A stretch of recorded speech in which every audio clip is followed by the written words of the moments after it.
Since the dawn of time, humans have created technology to aid their quality of life. We have come a long way from fires and wheels, however, and have entered the frontier of automation. The prospect of having a repetitive, simple task be automated is not a stepping stone in improving the quality of life for all.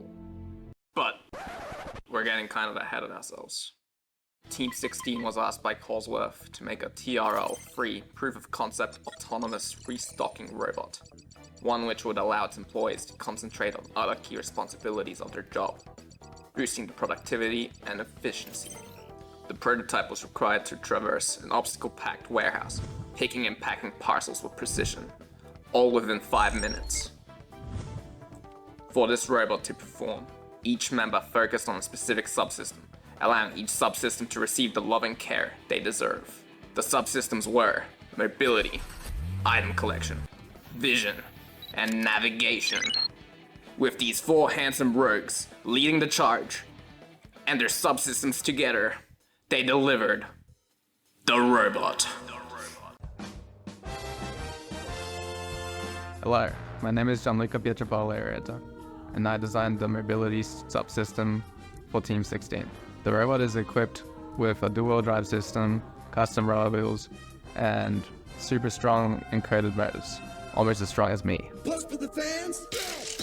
This combo allows for the robot to drive around the warehouse, meeting all the requirements of going over the floor ramp, going between 0.3 meters per second and 0.05 meters per second, being strong enough to move the hefty beast up ramps, and even turning on the spot.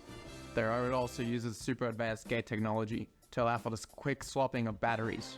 The simplistic design of the chassis was one of the biggest strengths of the mobility subsystem. However, it can still be improved by enclosing more components, balancing on ramps without the need of item collection help, and replacing the motor driver hat with one that doesn't have firmware issues And can read encoders accurately.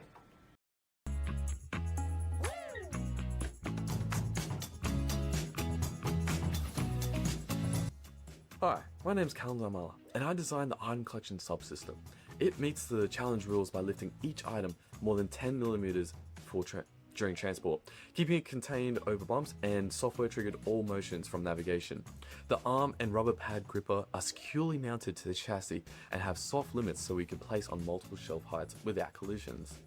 To push reliability further, we will add low-cost sensors such as infrared sensors on the gripper to actually confirm the item is being gripped, and grip force feedback via a shunt resistor to ADC to auto-tighten or retry if needed. Hi, I'm Kevin. Meet the eye of a robot. It doesn't have eyes, but it does have a Pi camera V3.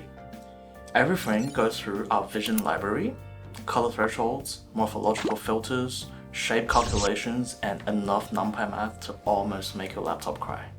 The system picks up everything it sees in real time at a reasonable frame. With an accurately tuned HSV thresholding logic, it's able to link orange with item, blue with shelf, yellow with station, and green with human. Obstacles.